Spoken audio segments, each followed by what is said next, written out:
নতুন হলে subscribe my channel. তো আমরা এক্সপ্লেন করছি দ্য মেনু মুভিটা। আর এই মুভিটা বানানো হয়েছে খুবই সুন্দর একটি স্টোরি নিয়ে। আমি রিকোয়েস্ট করব ভিডিওটি শেষ পর্যন্ত দেখার জন্য, না হলে অনেক কিছু মিস করবেন। চলুন শুরু করা যাক।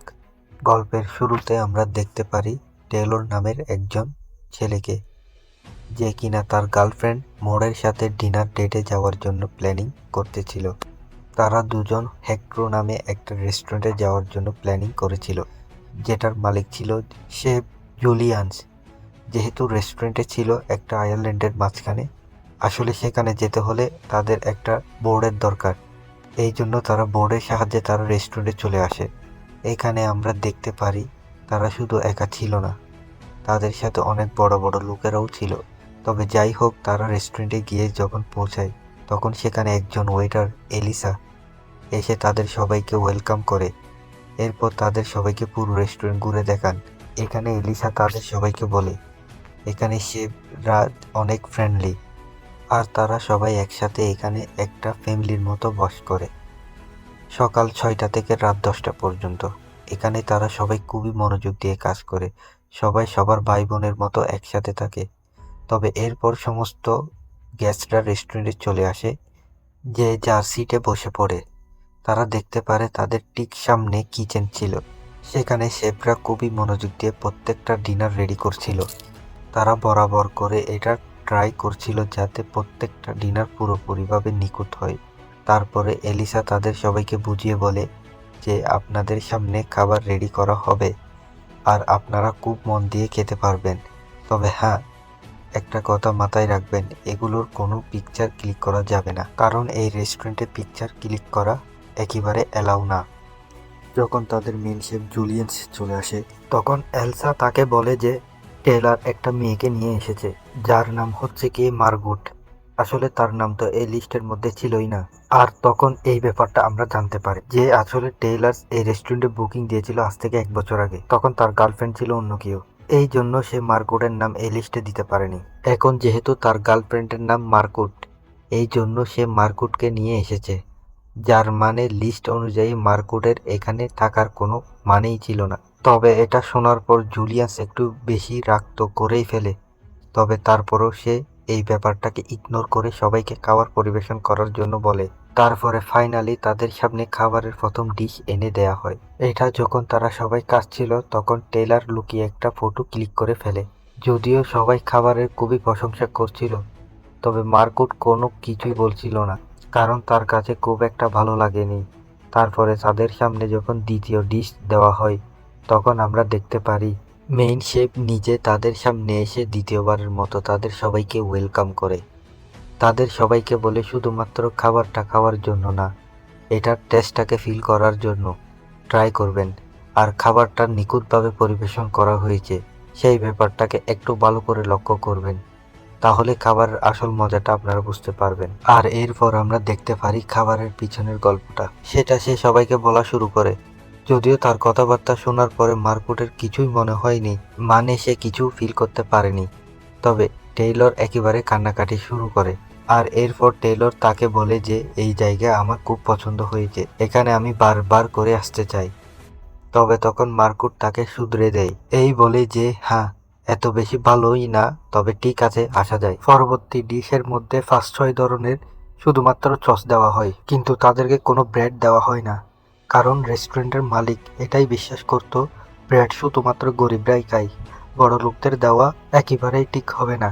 এখানে 3জন ব্যবসায়ী ছিল যারা কিনা এই ব্যাপারটা একেবারে অস্বীকার করে। তারা ওয়েটারকে ব্রেড আনতে বলে, কারণ তারা বিশ্বাস করত এটা হচ্ছে একটা পাগলামি, শুধু সস খাওয়া মানে হয় না। তখন তারা এলিসাকে ব্রেড আনতে বলে, তখন সরাসরি তাদেরকে না বলে দেয়। এটা শোনার পরে তাদের মাথা প্রচণ্ড গরম হয়ে যায়। সবাই বলে যে আমরা তোমাদের রেস্টুরেন্ট বন্ধ করে দিব। তখন আবার এলিসা ধমকের সুরে বলে যে তোমাদের সেগুলাই খেতে হবে যেগুলা তোমাদের সামনে দেওয়া হয়েছে, বাড়তি কিছু অর্ডার তোমরা করতে পারবে না। এইবার তো মার্কুডের কাছে খাবারটা এতটাই জঘন্য লেগেছে, সে একটু মুখে দেওয়ার পরে এটা খাওয়ার জন্য অস্বীকার করে ফেলেছে। তবে এরপরে আমরা এখানে দেখতে পারি তাদের পরবর্তী ডিশ পরিবেশন করে, যেটার নাম ছিল দ্য মেমোরি। তারপর সে এটা সবাইকে বলা শুরু করে যে এই ডিশটার পিছনে কি গল্প ছিল। সে বলে যে দিন রাতের বেলায় তার বাবা প্রচন্ড মদ খেয়ে মাতাল হয়ে তার রুমের মধ্যে এসে তার মাকে মারধর করছিল। খুব শিগগিরই টেলিফোনের তার দিয়ে তার মায়ের গলার মধ্যে পেঁচিয়ে মেরে ফেলার চেষ্টা করে। তার মা মৃত্যুর দ্বার প্রান্তে ছিল। তবে ঠিক সেই মুহূর্তে জুলিয়ান তার বাবার পেটের মধ্যে ছুরি ঢুকিয়ে তাকে মেরে ফেলে। এটা শোনার পরে যদিও একটু সবাই ভয় পেয়ে যায়, তবে পরক্ষণে তারা মনে করে হয়তো সে তার খাবারটাকে আরো একটু আকর্ষিত করার জন্য মিথ্যা গল্প আমাদের সামনে বলছে।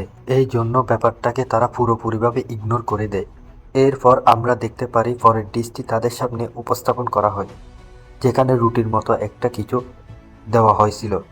তবে সবচাইতে ইন্টারেস্টিং ব্যাপার ছিল প্রত্যেকটা রুটির উপরে কোনো না কোনো চিত্র আঁকা ছিল। চিত্রগুলো দেখার পরে এখানে সবার কিছু না কিছু মনে পড়ছিল।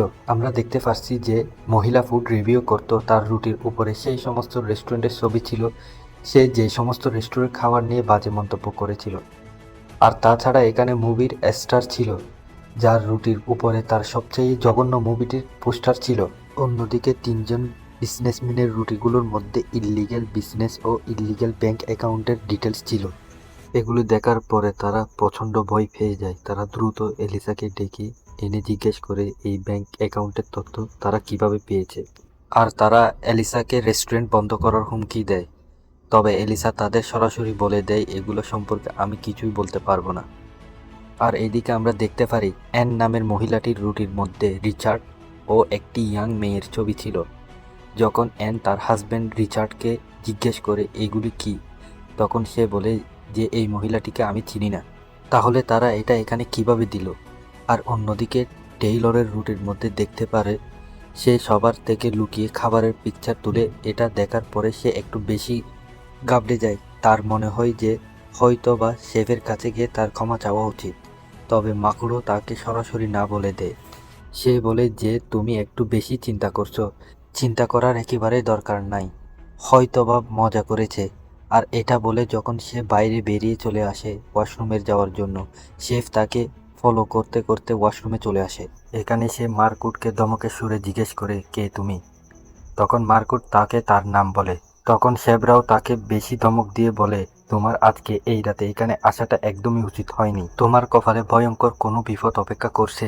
এগুলো ইগনোর করে যখন মারকুট আবার টেবিলে চলে আসে, তখন আমরা দেখতে পারি শেফ তার সবচেয়ে ভালো স্টুডেন্ট জেমিসিকে সবার সামনে উপস্থাপন করে। সে বলে পরবর্তীতে যে ডিশটি আপনারা খাবেন সেগুলো সে বানিয়েছে। একটু পর সে আবার তাকে বেজ্জুত করা শুরু করে। সে বলে যে তার মাঝে সেই সমস্ত গুণগুলো নেই যেগুলো একজন ভালো শেফের মাঝে থাকা দরকার। কখনো সে একজন ভালো শেফ হতে পারবে না। তখনই সে নিজের মুখের মধ্যে শুট করে নিজেকে শেষ করে দেয়। এটা দেখার পরে সবাই প্রচন্ড ভয় পেয়ে যায় এবং তারা সবাই স্তম্ভিত হয়ে যায়। তারা বুঝতে পারছিল না যে করবেটা কি। শেফ তাদের সবাইকে শান্ত করে বলে যে আপনারা বসুন, এটা আমাদের শোয়েরই একটা পার্ট। এটা শোনার পর ফাইনালি তারা একটু শান্ত হওয়ার চেষ্টা করে। তবে রিচার্ড নামের এই লোকটা কোনোভাবে এখানে থাকতে চাইছিল না। সে বলছিল আমি এখানে থেকে বাইরে যাব। যদিও এলিসা তাকে বারবার করে বোঝানোর চেষ্টা করে সিটে গিয়ে বসার জন্য, তবে সে কোনোভাবে বুঝতে চাইছিল না। এই জন্য এখানের স্টাফরা তাকে জোর করে টেবিলে নিয়ে গিয়ে তার একটা আঙ্গুল সবার সামনে কেটে ফেলে। এটা দেখার পরে সবাই বেশি ভয় পেয়ে যায়। কিভাবে নিজেদের জীবন নিয়ে ফালাবে সেটা নিয়ে চিন্তা ভাবনা করা শুরু করে। তারপরে তাদের সবাইকে থ্রেট করে এটা বলে দেওয়া হয় যদি এখান থেকে কেউ পালিয়ে যাওয়ার চেষ্টা করে বা শেফের বানানো খাওয়াকে উল্টাপাল্টা কিছু বলে সেগুলোকে নষ্ট করার ট্রাই করে, তাদের কপালে ভয়ঙ্কর দুঃখ আছে। তাদের সাথে এমন কর্মকাণ্ড করা হবে